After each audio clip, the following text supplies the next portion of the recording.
Ayan guys, confirm nga kahapon ay nag-jogging nga ang tatlo. Kim Pao.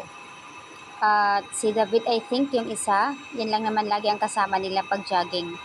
Eto na naman, may nagko-comment na naman na bakit iniwan ni Pao si Kim nung na-videohan sila. Parang something, umiiwas daw si Pao sa camera. Ala, nakakaloka na naman itong mga netizens kung ano-ano na naman i-comment nila. Kung hindi sa bag, sa luggage, sa airport, at ngayon na naman sa pag-jogging. So, kailangan talaga ipakita, kailangan holding hands. Kapag magja-jogging, kailangan dikit. Siyempre naman, kahit papaano may privacy din mga iyan. Makikisang-ayon na lang sana kayo kung ano nakikita natin sa kanila, dapat magiging masaya tayo. Na kahit papaano meron silang ayuda na nakikita natin sa kanila, masaya na tayo roon. Huwag na sana bigyan ng kahulugan na kahit kung ano-ano na lang, kasi syempre nakakasad naman. Ang saya nga nakita natin sila nagja-jogging.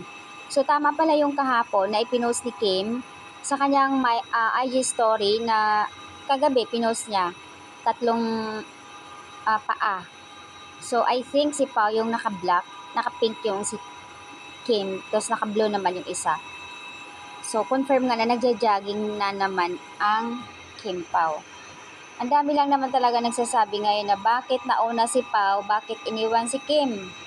Ayan na naman. Ginawa yan daw ni Pao dahil may movie pa sila magkasama. To the think na hindi sila pwede na laging sticky sila kasi syempre dapat may suspense or dapat meron silang tinatawag na kilig. Baka lalangawin ng kanilang movie kapag lagi sila nakikita ang ganyan. So, nag-iingat din sila guys. Sana unawain na natin. Ang mahalaga, mayroong pinakita silang ayuda. Yung mga fans lang naman talaga. I think fans ng Don Bill ang kumuha niyan. So, papasalamat tayo sa mga fans na binigay ng ayuda ng Don Bill.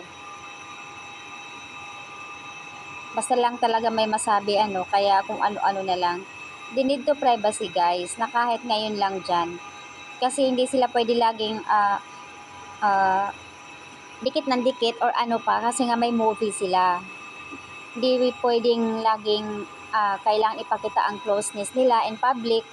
Nag-iingat sila guys. Alam nyo naman kapag may movie, dapat andoon yung magiging maingat sila para may something kilig. Kasi kung lagi nila pinapakita yan, mananawa ang mga tao. So, dapat andun yung suspense.